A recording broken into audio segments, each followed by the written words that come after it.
Bonjour à tous, aujourd'hui nous sommes le 7 janvier 2022. Voilà, je tiens à m'excuser parce que hier, la vidéo que j'avais faite concernant les députés au Parlement français, hein, j'avais pas terminé parce que j'avais plus assez de place sur mon téléphone. Voilà.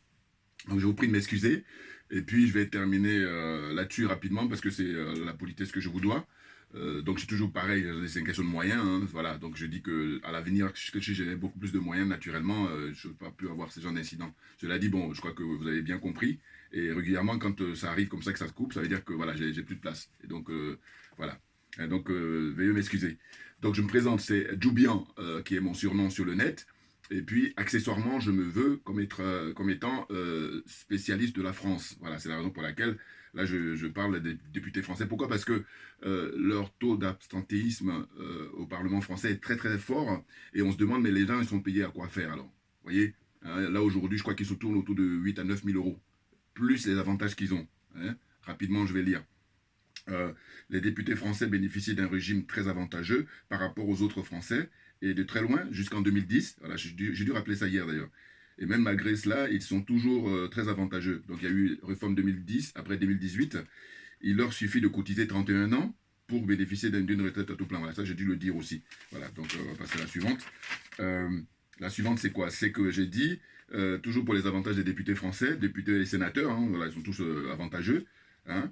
Ils ont beaucoup d'autres avantages hein, en nature et en numéraire, hein, dont une indemnité de fonction défiscalisée. Vous vous rendez compte hein. On ne paye pas les impôts.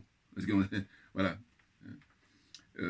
Qui est de l'ordre de 1448 euros. Au moins. Hein.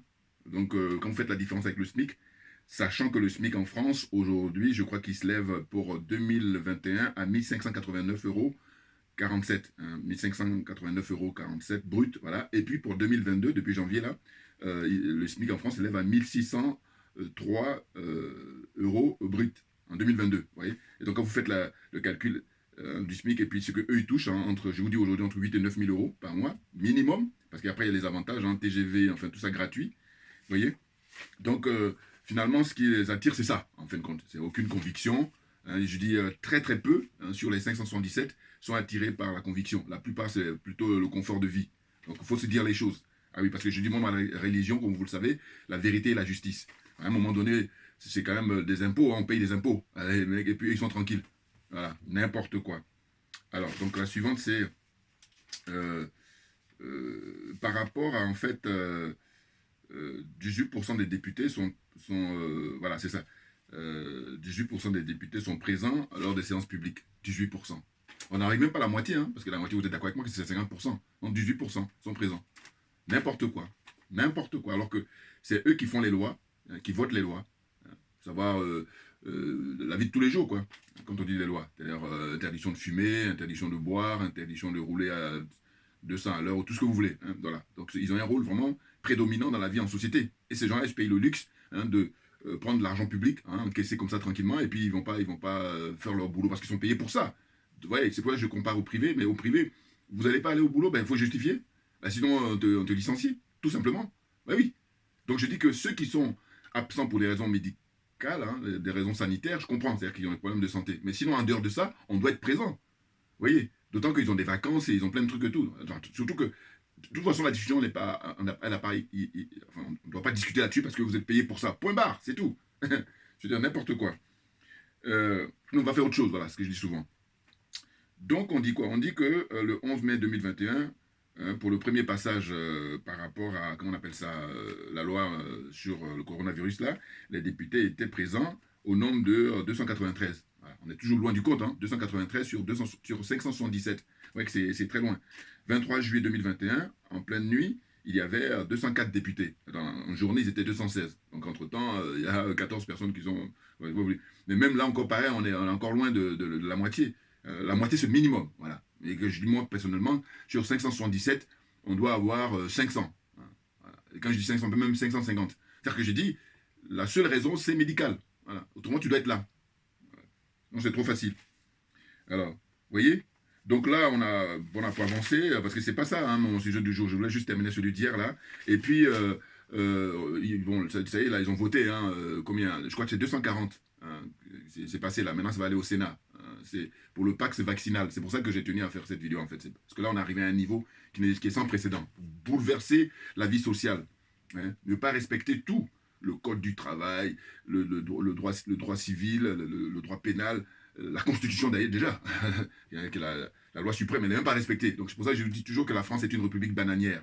Vous voyez? Et qu'est-ce qu'on apprend? On apprend que Agnès Buzyn, elle a été décorée, Légion d'honneur. Vous voyez? Donc je dis que le mépris qu'ils ont vis-à-vis du français, mais c'est très profond, avant même d'arriver en Afrique. Déjà. Hein? Le mépris qu'ils ont pour le coderme, là. Voilà. Mais eux, par contre, ils doivent s'en prendre à eux-mêmes. Parce que je dis, ils ont les élus qu'ils méritent. Parce que je dis qu'ici, quand ils vont voter, ils sont libres. Alors qu'en Afrique, ce n'est pas toujours le cas. Voilà, c'est ça la différence. Voilà. Vous voyez? Mais c'est vrai qu'on leur a bourré le crâne et tout. Mais bon, franchement, je dis quand je fais un championnat, la France arrive en tête quand je compare avec les pays africains. Parce que quand tu vas voter ici, c'est libre. Moi, j'ai eu l'occasion, puisque je vous dis, ça fait plusieurs décennies que je vis dans ce pays. Donc, tu es libre. Donc, tu choisis qui tu veux. Et moi, depuis ces dernières années, je vous dis, le candidat le plus honnête parmi les hommes politiques français, c'est François Asselineau. C'est très rapide. Pourquoi? Parce que ce monsieur-là, il aurait pu être, comment on appelle ça, il était brillant quand il était à l'ENA et puis tout ça. Il aurait pu être chef d'une grande structure, d'une grande entreprise. Et donc, il serait fortuné. Mais lui, c'est des convictions qui l'ont poussé à se mettre dans la vie politique et donc beaucoup de sacrifices, notamment sur le plan matériel. Vous voyez? Et puis le temps qui passe. Ah oui. Donc c'est le plus honnête. Maintenant, bon, je sais qu'il y a un frère qui m'a dit récemment qu'il faut soutenir Gildas Vera. Mais Gildas Vera, j'attends qu'il ait ses 500 signatures. Et puis maintenant, je vais battre campagne pour lui, éventuellement. Encore qu'il y a un autre frère qui m'a dit, oui, mais il faut vérifier s'il n'est pas franc-maçon. C'est sûr. Hein. Tout le monde a raison. Enfin, je veux dire, il faut être vigilant maintenant. Parce que les francs-maçons, on a vu leurs limites. Ce sont eux qui nous ont conduit le chaos dans lequel on est. Et puis quand je dis francs-maçons, c'est eux qui sont les plus connus. Mais sinon, il y a d'autres obédiences, évidemment. Mais voilà. Donc tout ça, il faut les oublier. Parce que nous, en tant qu'Africains, on a nos pratiques, et dit nos pratiques, moi je les soutiens dès lors qu'il n'y a pas mort d'homme, dès lors qu'il n'y a pas de sacrifice humain. Ce qui est compliqué pour beaucoup de gens. Hein. Mais moi, je ne rentre pas là-dedans, parce que je dis, la vie humaine, elle est sacrée pour moi. Voilà. Donc c'est pour ça que je dis toujours que quand il y a mort d'homme, hein, terminé, tout le monde descend. Voilà. Chacun a ses conceptions philosophiques ou bien morales. C'est tout, hein. Moi, à mon niveau, voilà. Moi, c'est terminé ça. Donc Agnès Buzyn, hein, Légion d'honneur. Alors, elle était ministre de la Santé, et c'est elle-même que ça a démarré l'histoire du Covid. On lui donne le Légion d'honneur. Au point de vue d'humilier les gens, comment on appelle, mépriser les gens, on ne peut pas faire mieux. Et puis qu'est-ce qu'on apprend? C'est monsieur, comment dire, Macron lui-même, qui insulte encore les Français. Et il dit, voilà, il va les chercher, hein, il va les emmerder, tous ceux qui ne sont pas vaccinés. Donc, vous vous rendez compte, le président de la République, c'est un peu comme un chef de famille, normalement, hein, au sens large du terme. Parce que pour bien comprendre les choses, il faut prendre le sens familial. Mais le chef de famille, il ne va pas dire, bon, celui-là, c'est mon fils, je l'adore, celui-là, je ne l'adore pas. Non, ça n'a pas de sens. On est d'accord? Voilà. Donc, le chef de famille, il a normalement l'obligation d'aimer tous ses enfants, quels que soient les caractères des uns et des autres. Et donc, pour prendre au niveau d'un pays, c'est pareil pour moi. J'essaie de faire ça pour mieux comprendre les choses. Vous comprenez? Oh là, M. Macron, il est venu, il a vraiment tout... Lui, c'est sans précédent, hein, au point de vue de comme ça, être arrogant, d'être insultant, d'être méprisant. C'est pas sa première. Hein. Rappelez-vous l'affaire Benalla. L'affaire Benalla, il avait dit venez me chercher. C'est pour ça que les Gilets jaunes, ils sont allés le chercher. Et ils sont en train de le chercher, enfin, ils sont en quête de le trouver, quoi. Et donc, les pauvres, qu'est-ce qu'ils ont eu? Eh bien, au moins 11 personnes ont été éborgnées, quelques dis-je? Non, 11 personnes ont été tuées. Et puis, plus de 30 personnes ont été éborgnées, vous voyez. Et des gens qui sont handicapés à vie, les éborgnés aussi, mais il n'y a pas que les gens qui ont été éborgnés, il y a d'autres personnes aussi qui ont perdu leurs bras et tout ça. Puis des gens qui sont à résidence surveillée. Hein, c'est-à-dire que tous les vendredis, ils vont pointer pour dire, voilà, je ne veux pas aller sur les Champs-Élysées. N'importe quoi. Après, on dit qu'on veut revendiquer d'être démocrate. Non, c'est pas une démocratie, c'est tout, mais pas une démocratie. C'est un pseudo. Hein, voilà. C'est du toc. Donc, Macron, il suit même des gens comme... comment dire, avant lui, il y avait M. Hollande qui avait dit les sans-dents pour parler des Français, qui sont pauvres, n'importe quoi. Mais bon, je vous dis, tous ces gens-là sont les soldats de l'oligarchie, donc ils ne font que jouer un rôle qui leur est, comment dire, j'allais dire, dédié, voilà. Hein. On leur donne ce rôle-là et puis ils le jouent. Ils le jouent à merveille. Maintenant, ils sont interchangeables. J'aime bien ce terme-là aussi. Parce que je crois qu'il y a madame, comment elle s'appelle Valérie Pécresse, voilà, qui a des chances là, pouvoir remplacer Macron. Parce que Macron, d'une certaine façon, je me dis, s'il réagit comme ça se trouve lui-même, il est en train de donner des signaux. Est-ce que, je dis si, ça se trouve, il est en train de nous dire qu'il ne va pas se présenter. On va voir dans les semaines qui viennent, vous allez voir, parce que la manière dont il se comporte. Parce que moi, quand j'ai vu cette réaction-là qu'il a eue dans l'interview qu'il a donnée aux Parisiens, je me suis dit quoi? Je me suis dit, mais il y a quelque temps, c'était, comment dire, deux journalistes qui avaient écrit un bouquin où ils ont allumé, comment il s'appelle, François Hollande, et en disant que voilà ce qu'un président ne devait pas dire.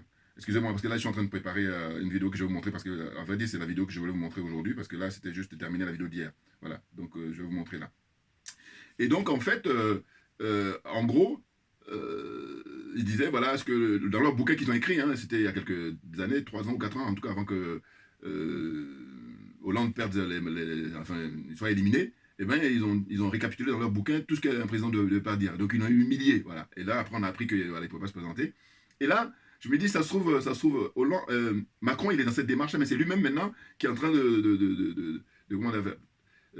comment dire, provoquer sa sortie, voilà, c'est ce que je vais dire. Je sais pas, j'espère que je me fais comprendre. Voilà. Hein.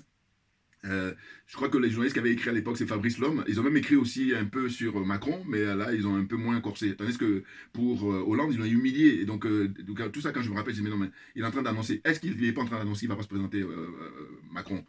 Allez savoir. Parce que dire que je vais emmerder, comment dire, les non-vaccinés, non, mais n'importe quoi. C'est des langages de branleurs. Voilà, c'est rien d'autre. Hein. Mais bon, c'est la conséquence aussi, on met des gens qui n'ont même pas l'expérience. Comme je vous ai dit précédemment, hein, j'ai dit que pour moi, si on me demandait mon avis, pour être président, il faut d'abord que tu puisses être candidat et avoir été élu en tant que conseiller municipal ou alors conseiller général. Ou, voilà. Là, quand tu as ce petit mandat, là, c'est le minimum. Après, maintenant, tu dis, voilà, tu peux. Et puis, minimum 30 ans. Parce qu'il faut avoir une petite expérience de la vie. Vous voyez. Voilà. Les choses sont claires pour moi.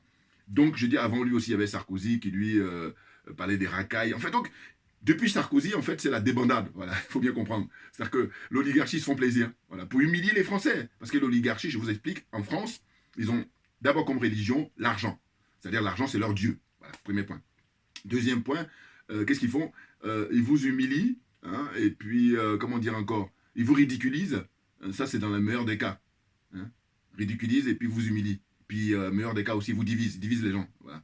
Et puis, dans le pire des cas, voilà, sacrifice humain. Voilà. Là, je le dis, hein. Ah, je le dis. Ça, alors là, allez vous faire foutre.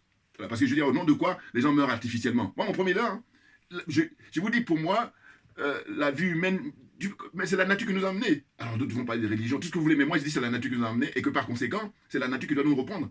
Et que les gens qui meurent naturellement, j'ai rien à dire. Mais il se trouve que il y a très peu de gens qui meurent, malheureusement, naturellement. La plupart des cas, moi, je peux pousser même jusqu'à 98-99%. C'est artificiel. Mais bien entendu, parce que si tout est mis en œuvre, les gens vont bien vivre. C'est vérifié. Il y a des pays où les gens vivent bien. Regardez, je m'en appelle au Japon ou en Asie, là. On dit que les gens, ils atteignent la centaine. Parce que tout est mis en œuvre, les gens vivent bien. Voilà. Donc, c'est pas quelque chose de lunaire, c'est pas quelque chose d'extraordinaire. Voilà. N'importe quoi. Ils ont des pratiques, je vous dis, ça dépasse l'entendement. C'est parce que, bon, il y a YouTube qui peut couper, donc j'essaie de me limiter. Mais sinon, on a tellement de choses à raconter. N'importe quoi. Voilà, donc moi je milite pour dire qu'il faut préserver la vie humaine. C'est la priorité absolue. Quand tu regardes les documents animaliers, qu'est-ce que tu vois? Tu vois que même il y a des animaux qui ne sont même pas de la même race qui vont protéger l'autre. C'est impressionnant. Et du coup, tu te dis, mais les humains, ils sont prétentieux alors qu'on a beaucoup à apprendre tous les jours sur le monde animal. Par exemple. Vous voyez? Donc, je vais terminer là parce que, voilà, c'est leur problème. Hein. Je dis qu'en gros, ils devraient s'en prendre à eux-mêmes parce que, voilà, ils ont les élus qu'ils méritent. Et donc, maintenant, pour vous montrer la vidéo du jour, parce que c'était ça qui m'a fait bouleverser mon programme, puisque j'avais prévu de faire autre chose, c'est que c'est cette jeune femme-là, j'espère que quelqu'un d'autre la connaisse, hein. Et elle, franchement, elle mérite d'être connue, parce que je la montre d'abord, et puis après je fais mon speech.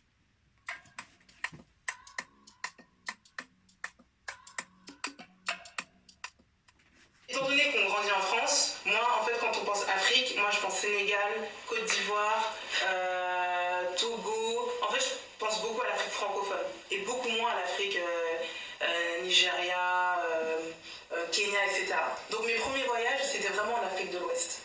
Cette année, pour la première fois, je suis allée en Afrique de l'Est. J'ai été au Kenya et j'ai été extrêmement choquée du rapport que ces personnes-là, en tant que Afrique de l'Est et peut-être Afrique anglophone aussi, le rapport qu'ils ont à la fois avec les étrangers et le rapport qu'ils ont avec les blancs. Ils ne regardent pas de la même manière. Il y a une certaine fierté, un certain statut que je ne retrouve pas forcément, en tout cas pas encore en Afrique francophone. Et je pense que l'Afrique francophone aujourd'hui, elle a un rapport avec l'ancien colonisateur qui est encore beaucoup trop problématique. Et ça se ressent beaucoup quand tu voyages là-bas. C'est vrai que souvent quand on parle de la Côte d'Ivoire et d'Abidjan, j'ai le sourire jusqu'aux lèvres, j'ai trop aimé, c'était le feu à Abidjan, j'ai fait un road trip, j'étais dans plein de villes. Mais il y a un côté beaucoup trop présent de la République et du gouvernement français qui m'a extrêmement dérangée. Et je pense que c'est ça en fait qui fait basculer mon cœur vers l'Afrique anglophone.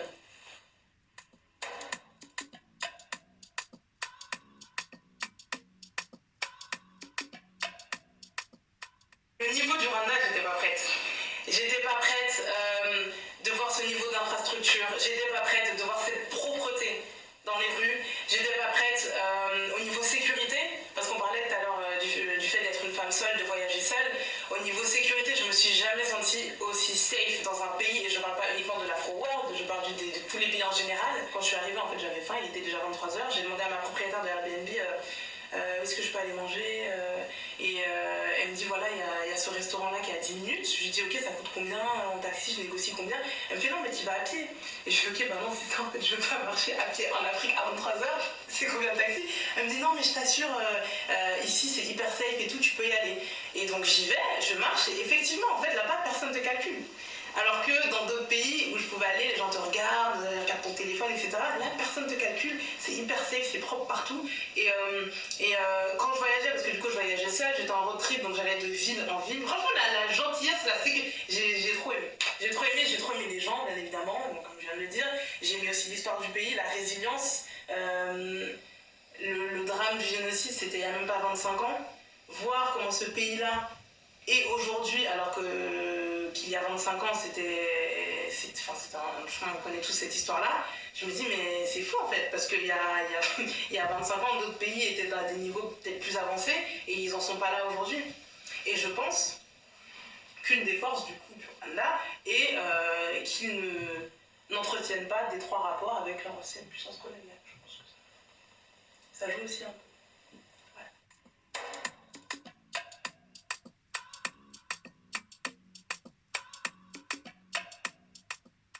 Oui, avant même que je commence à voyager, j'ai toujours dit en fait que j'allais m'installer en Afrique depuis que je pense que je suis au lycée.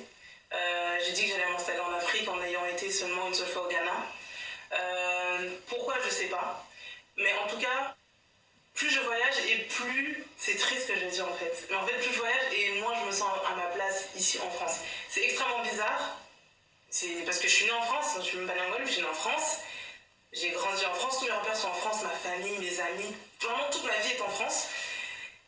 Mais en fait, plus tu voyages, plus tu te déconstruis, plus tu as un rapport qui est différent à ta communauté, à l'histoire de ta communauté, aux atouts de ta communauté, et plus tu te dis, mais en fait, ma place, elle n'est pas ici. J'aime bien venir à Paris, j'aime bien être à Paris, mais je ne me vois pas évoluer ici. En fait, donc, pour répondre à ta première question, oui, je compte m'installer pas spécifiquement dans l'Afro-World, mais sur le continent africain.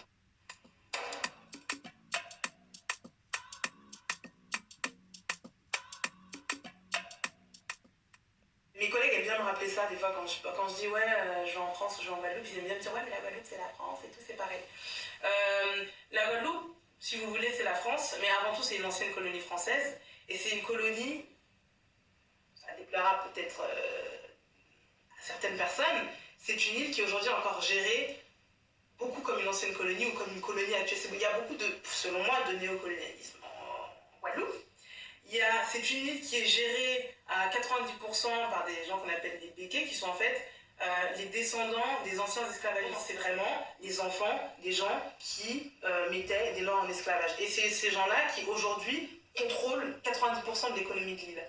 Et c'est extrêmement compliqué, un peu comme je faisais la comparaison tout à l'heure avec Abidjan et la présence de l'ancien colonisateur français dans beaucoup d'économies du pays. En Guadeloupe, ça aussi, ça me dérange aussi fortement. On peut lancer son business en Guadeloupe, on peut trouver de l'emploi en Guadeloupe, mais c'est extrêmement compliqué. Je pense que quand tu arrives à un certain niveau, tu es bloqué par ce plafond de verre, je ne sais pas si c'est français ce que je dis, mais tu es énormément bloqué par ça, parce que tu as tout le réseau, le népotisme, tout ce que tu veux, fait que il y a un seuil que tu ne pourras pas franchir parce que tu es guadeloupéen noir. Voilà. Bon, je vais m'arrêter là. Je vais m'arrêter là et puis je vais faire mon commentaire, tout naturellement. Voilà. Donc, vous voyez, en fait, c'est elle que je voulais présenter aujourd'hui parce que je l'ai découvert ce matin très tôt. Et puis, ce qui est intéressant, c'est ça. C'est-à-dire que c'est envoyé de manière aléatoire. J'ai découvert comme ça. Et c'est pour ça que je dis merci aux frères nigérians là, qui a créé Internet. Et puis, ceux qui ont bosser aussi là-dessus parce que c'est grâce à Internet, hein, grâce aux réseaux sociaux qu'on arrive, vous voyez, à accélérer comme ça l'information. Sinon, quand il n'y avait pas Internet, vous voyez comment on fait. Voilà. Donc, ça allait rester dans les mains des professionnels et puis un groupe très, très restreint. Alors que là, aujourd'hui, eh ben, l'information est diffusée partout, hein, dans les petits villages, voilà. Donc, cette jeune femme qui s'appelle Sandy Abena, une jeune Guadeloupéenne, vous voyez, c'est pour ça que je suis très optimiste, mais depuis fort longtemps. Hein, je dis qu'en fait, les Français, ils ont juste retardé hein, que l'Afrique puisse s'en sortir. Alors les Européens, les Occidentaux en général, mais les Français en particulier. Vous voyez, c'est clair que c'est eux qui maintiennent encore la tête de les Africains hein, en termes d'image sous l'eau. On ne peut pas respirer. Comment tu fais? Tu te débats. Puis là, nous, ce qu'on est en train de faire justement, c'est de se débattre. Et puis, on va s'en sortir tout naturellement. Parce que le constat que je fais, c'est une nouvelle génération. Cette jeune femme, moi, elle pourrait être ma fille. En tout cas, avoir une différence d'âge très importante. Mais c'est très, très intéressant, justement. Pourquoi? Mais parce que, dans le fond, ce que je constate, c'est que là, pour le coup, les femmes, elles sont vraiment... elles ont la pêche. Hein, et puis tant mieux. Parce que vous voyez, je soutiens Amina Fofana. Avant Amina Fofana, je soutiens Madame Niambe. Il y en a plein. Farida Nabouré-Mak.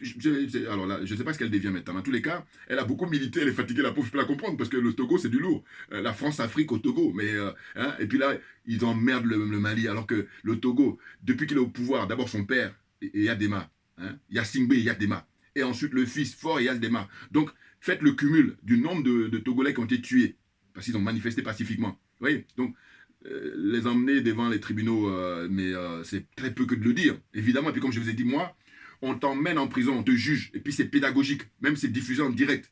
Et après, quand tu es en prison là-bas, on va t'enseigner qu'est-ce que c'est que le vivre ensemble. Voilà. Moi, je n'ai pas les moyens, mais si j'avais les moyens, voilà, c'est ce qui me passe dans la tête.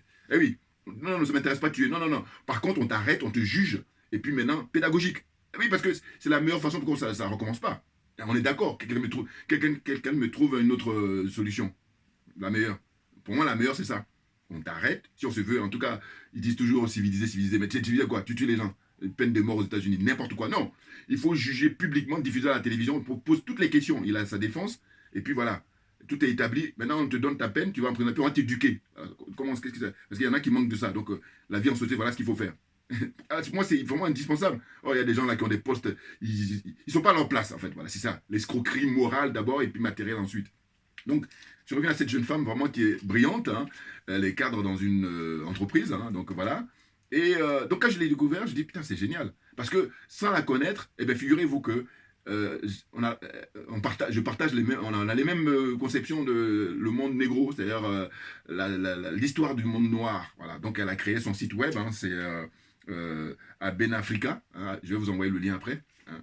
Et puis surtout n'oubliez pas, elle de me suivre sur Facebook, sur tous les autres réseaux là. J'y suis en Facebook. Qu'est-ce qu'il y a encore enfin pas Instagram, mais en tout cas Twitter, voilà Twitter. Voilà. Bon, je suis pas très doué là-dessus. C'est les frères là qui ont beaucoup d'estime pour moi. En tout cas un frère, c'est lui qui gère ça et donc je lui dis tout mon chapeau, voilà, parce que franchement c'est ça. Et on doit s'entraider, chacun a son énergie, c'est ce que je dis souvent, ce que je dis toujours d'ailleurs. Et là, tout le monde gagne, tout le monde est gagnant. Sinon, il y a des gens là, ils veulent juste s'approprier tout, et puis après, ils se moquent des gens, et puis ils sont légers. Bon, alors, j'ai pas le temps. Assimi Goïta.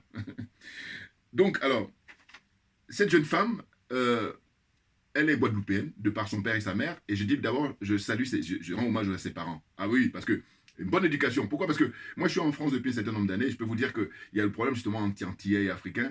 Et parce que les Français ont réussi à mettre dans la tête des Antillais qu'ils ne sont pas africains. Ou alors ce sont les Africains qui les ont vendus. Mais n'importe quoi. Je peux même vous dire, moi à l'époque, on s'est croisés comme ça à Claudie Siard. Je lui ai posé la question. Et il m'a répondu rapidement. Il m'a dit non, tu sais, les images qu'on montre et tout. Bon. C'est une chance d'être à Paris. Hein. À Paris, voilà, c'est cette chance-là au sens où tu peux croiser beaucoup de monde. J'ai eu même l'occasion aussi de croiser Tikenja. Ça ne m'empêche pas de critiquer parce que je me veux honnête intellectuellement, voilà. Donc je ne suis pas dans la compromission. Si tu fais du bien, je dis c'est bien. Si c'est pas bien, je dis non, je dénonce. Voilà. Moi, je ne suis pas comme certains, ils vont dire, oh, mais comme c'est mon ami. Non, ça ne m'intéresse pas. Tiken, vraiment, quand on s'est croisés, à l'époque, j'étais dans ma voiture, dans le 7e arrondissement. Quand vous voulez le croiser, demandez-lui. Bon, mais en tout cas, il ne va pas se souvenir de moi, ça c'est sûr. Mais par contre, il va se souvenir qu'il a habité et il était dans le 7e arrondissement. Donc moi, j'allais déposer un copain, enfin, voilà. Et puis, tout de suite, quand je faisais mon marche arrière, puis je l'ai croisé, puis on a discuté un petit peu. Voilà, puis voilà, comme ça rapidement, mais ça remonte il y a 15-20 ans, hein, 15 ans, au moins 15 et 20 ans. Vous vous rendez compte, donc ça fait longtemps. Donc, Et puis pareil, Jagger, c'est Alpha Blondy, j'ai croisé aussi bien dans l'avion quand je partais au pays, ou bien quand de l'aéroport, discuter un petit peu. Mais j'ai dit, je critique dès lors que tu ne fais pas des actions qui vont dans pour l'intérêt général. C'est tout. Sinon, le reste ne m'intéresse pas. Voilà. Je ne suis pas dans la compromission. Il faut militer parce que je dis, on nous humilie comme ça tous les jours depuis des siècles, et vous, vous êtes là, vous faites le malin. Ça rime à quoi? Surtout que vous avez plus de pouvoir que moi, aussi bien médiatique que matériellement. Donc, qu'est-ce que vous branlez? Voilà, le thème que j'utilise souvent. C'est grossier, c'est vrai, mais excusez-moi. Voilà, ouais. Donc je reviens à la jeune femme que je connais pas du tout, hein, Sandy Abena, voilà. Donc je dis, je rends hommage à ses parents parce que franchement ils ont assuré là au niveau de l'éducation parce qu'elle dit, ses parents lui ont permis de voyager beaucoup et puis de dire aussi que nous sommes africains. On est guadeloupéens certes, mais on est africains d'abord. Vous voyez? C'est pas les chamoiseaux là. Il dit qu'il est créole. L'aliénation encore. Là. Bon, je risque de m'y perdre parce que il faut que je reste concentré sinon ça va vite. Elle a visité pas mal de pays, elle a décidé, vous savez, elle a créé son site, comme je le disais tout à l'heure. Et puis elle, la première fois qu'elle a été en Afrique, c'était au Ghana, comme elle a rappelé tout à l'heure. Elle avait 19 ans. Et puis, dans les pays, j'ai noté un peu pour parler de ça justement, la différence entre les pays anglophones et les pays francophones. Donc, au Ghana, elle arrive là-bas et puis elle dit que voilà, elle était agréablement surprise par rapport à ce qu'on peut raconter et tout. Bon, voilà. Mais en tout cas, elle est déjà préparée psychologiquement puisque les parents ils ont déjà dit que tu es africaine. Voilà. Alors qu'il y en a d'autres, on leur dit non, non, tu n'es pas africaine. Donc du coup, c'est comme les extraterrestres qui arrivent. Vous comprenez bien que l'approche n'est pas la même. On est d'accord. On est d'accord. Bon. Mais je suis optimiste parce que je vous dis, on revient de trop loin. Donc on ne peut que sortir maintenant la tête de l'eau. C'est parce que ça ne peut pas être autrement. Hein, les Français, ils ont juste ils ont retardé l'échéance. Mais là, maintenant, comme on a assez de recul, eh bien, on va accélérer. C'est pour ça que je dis, j'ai pas de temps à perdre. Assimi Goïta. Voilà. Donc, alors, pour dire quoi? Pour dire qu'elle a dit que les différents pays qu'elle a pu visiter, elle a visité le Bénin, parce que le Bénin dit que ça fait partie des pays où elle a été surpris par rapport à l'accélération comme ça au niveau des infrastructures, d'accord. Et puis surtout, elle dit que ça a été facile pour faire les démarches et tout ça. Bon, Talon, je pense qu'à ce niveau-là, on peut lui reconnaître ça. Mais ce que je lui reproche, moi, c'est de dire que avant lui, c'est Fouboigny avait fait ça. Voilà. Donc, c'est l'intérêt de y mettre tout le monde et ne pas faire de manière à ce que... parce que le Bénin t'appartient pas à toi tout seul, Talon, toi et tes amis et ta famille. Non, le Bénin appartient à tous les Béninois. Hein. À Javon, à ceux que tu as mis en prison là, Madame Madourou et puis le président, un des membres, enfin un juriste là, très très pointu au Bénin. Hein. J'oublie son nom, excusez-moi, parce qu'à chaque fois je n'arrive pas à dire son nom, mais j'oublie. Voilà, je suis pas très fort dans les noms, moi. Mais vous comprenez. Et il a été en prison, le pauvre, parce qu'il est contre Talon. Donc c'est ça que je condamne Talon sur cette procédure-là, parce que je dis, avant lui, Houphouët-Boigny a fait ça. Houphouët-Boigny il a développé la Côte d'Ivoire. Et pour autant, regardez. Donc, c'était pas l'essentiel. L'essentiel est ailleurs. L'essentiel, c'est de, comment dire, faire une politique inclusive. Voilà. Tous les enfants du pays doivent participer, parce que ça ne t'appartient pas à toi tout seul. Voilà. Il veut gérer le Bénin comme si c'est son propre business. C'est là où ça pêche. Et du coup, il y en a qui sont contents, ceux qui tirent leur épingle du jeu, mais ça n'a pas de sens. Voilà. On ne peut pas privatiser un pays. Hein. On peut privatiser une entreprise. Et un pays, ça appartient à tout le monde. Du coup, tout le monde est actionnaire. Voilà. Et pas plus, pas moins, hein, par contre. C'est ça la différence avec l'entreprise. Parce que dans une entreprise, il peut y avoir ce qu'on appelle les gros actionnaires et puis les petits. Mais là, dans un pays, non. Voilà. Et ça, c'est mon bon sens qui met dans tout ça. C'est clair. Vous comprenez? Voilà. Donc, ce que je voulais dire, c'est que un autre pays qu'elle a cité encore parmi tous les pays qu'elle a pu visiter, parce qu'elle a un challenge, elle a dit que je crois qu'elle faisait un pays par mois. Voilà. Donc, en 10 mois, elle a fait 10 pays. Mais il faut savoir que c'est depuis son enfance qu'elle a pris conscience que l'Afrique, back to roots, c'est-à-dire retour aux sources. Vous voyez? Donc maintenant qu'elle a les moyens, puisqu'elle est cadre dans une entreprise. Vous voyez? Mais vraiment très très intéressant. Moi j'adore. Et avant elle, j'ai connu d'autres frères et sœurs qui font des choses et tout. Mais là, elle, j'ai trouvé urgent parce que ça me parle directement. Voilà. C'est extraordinaire. Vous voyez, ça c'est vraiment, comment dire, la magie de la vie, naturellement. Hein. Et pour autant, ça fait quoi? Depuis 2018 qu'elle a créé son site. Donc moi, c'est en 2021 ou 2022. 2022, on est en 2022, voilà. Pour vous dire que, comme j'ai dit, il vaut mieux tard que jamais. Voilà. Vous voyez? Elle a cité le cas du Cameroun. Elle était agréablement... Parce qu'elle a dit que le Cameroun, c'est un pays où, en fait, c'est l'Afrique en un, le Cameroun. Voilà. Et puis, elle n'est pas la première que j'ai entendu dire ça. Il y a beaucoup de gens qui disent ça souvent. Elle dit que le Cameroun, franchement, c'est toute l'Afrique qui est réunie au Cameroun. Maintenant, le problème du Cameroun, c'est quoi? C'est Paul Biya. Vous voyez? Et à chaque fois, vous allez observer que moi, j'ai dit... Ce sont les hommes politiques qui sont zéro en Afrique. Zéro. Ils n'ont même pas un, ils ont zéro. Parce que quand je vois la société civile, c'est-à-dire comment les gens, chacun dans son domaine, un boulanger, un cordonnier, qu'est-ce qu'il y a encore? Tous les corps de métier, les mecs qui sont brillants, ils sont doués. Vous voyez, c'est le génie même africain. Enfin, le génie dans chaque être humain. Mais je veux dire par là que on a été brimé par l'Occident. Et puis, ce sont les néocolons, là, les Alassane Ouattara, les Macky Sall, les Patrice Talon, qui encore. Tous ces dictateurs-là sont eux qui font que on est emmerdé. Alors qu'il y a un potentiel comme ça qui demande simplement qu'à hein, à s'épanouir, à vivre librement, à exprimer son art, à exprimer son talent. Vous voyez, c'est ça. Donc je dis, eux, c'est zéro pointé. Zéro. Ils n'ont même pas un. Vous voyez. Excusez-moi parce que c'est trop blanc, je vais éteindre là parce que ça va. Ah non, ça va pas. Non. Vous voyez, donc les choses sont claires pour moi. Hein? Je dis, imaginez le Cameroun. Si Paul Biya faisait le nécessaire, on n'aurait même pas la crise anglophone. Parce qu'il n'a pas mené une politique inclusive. On est d'accord. Le mec, il est au pouvoir depuis au moins 40 ans. Si on y ajoute quand il était Premier ministre de Amadou Ahidjo, c'est encore plus. Vous voyez. Donc, lui aussi, pareil, zéro.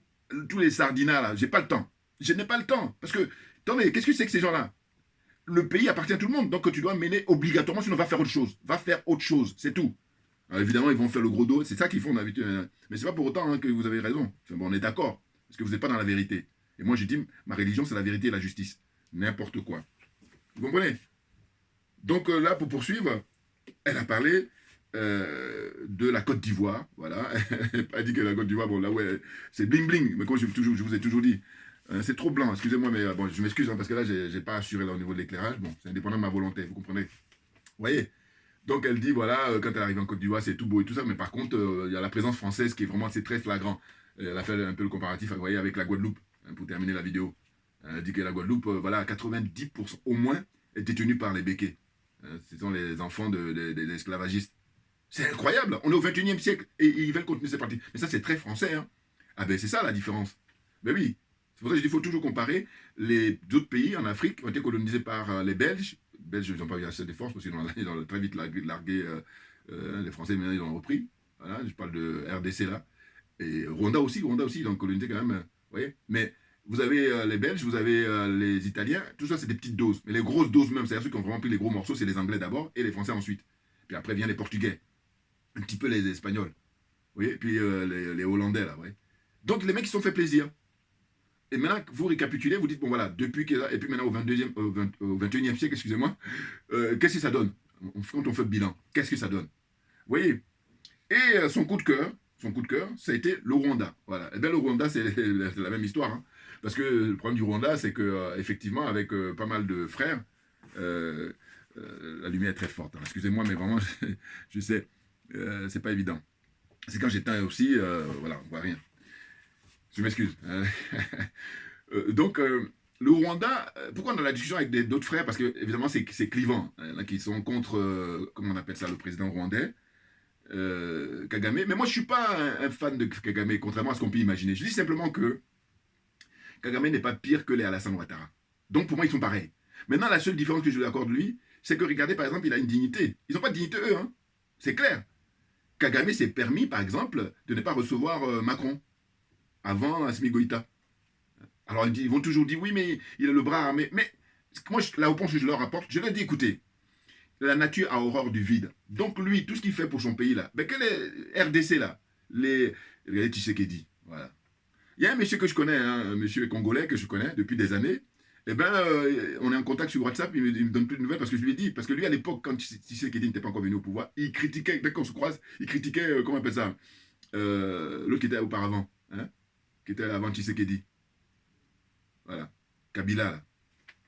Fils adopté de Joseph Kabila.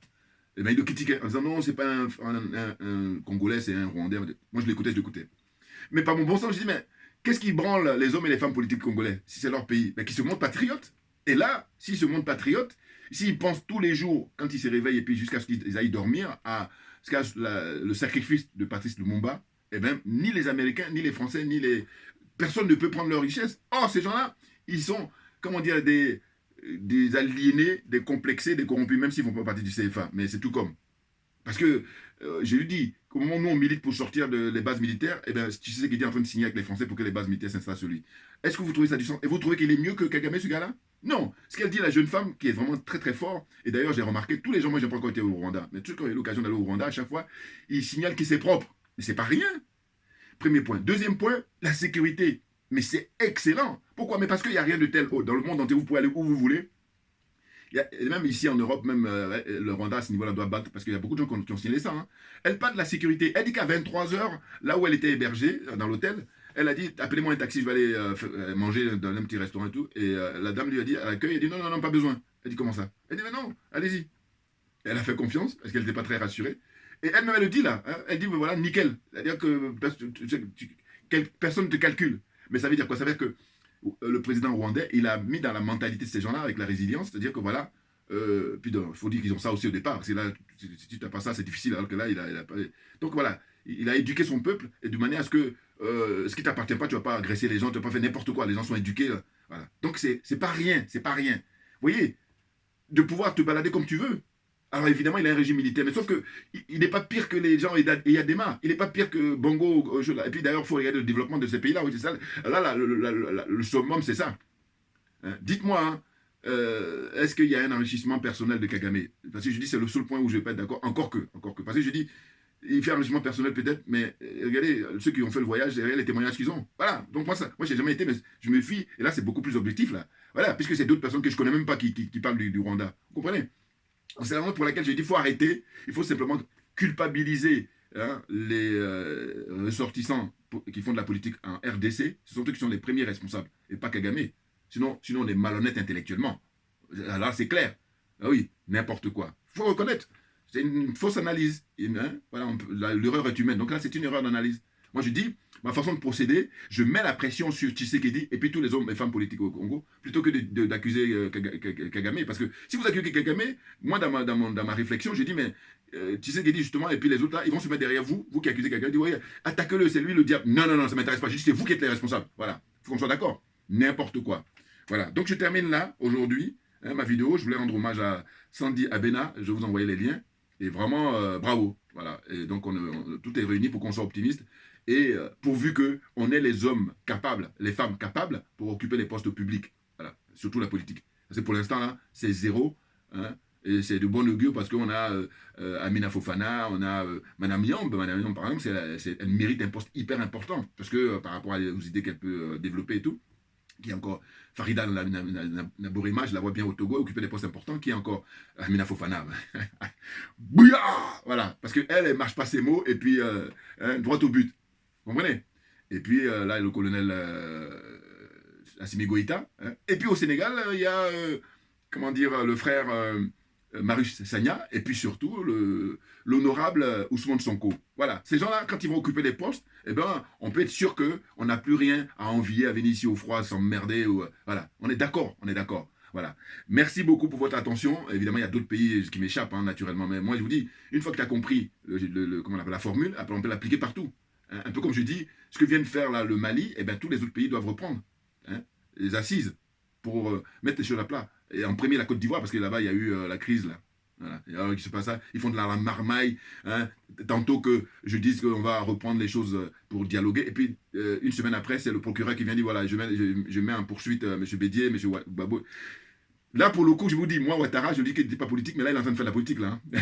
Mais bon, il faut dire que c'est facile, parce qu'il a les Français derrière, voilà. Donc, c'est la raison pour laquelle, mobilisez-vous pour faire fermer la base militaire française en Côte d'Ivoire, et vous allez voir que Ouattara, il ne va même pas se mettre derrière, il va se mettre devant, pour fuir la Côte d'Ivoire. Les choses sont claires. Merci pour votre attention, et puis à très bientôt. Merci bien.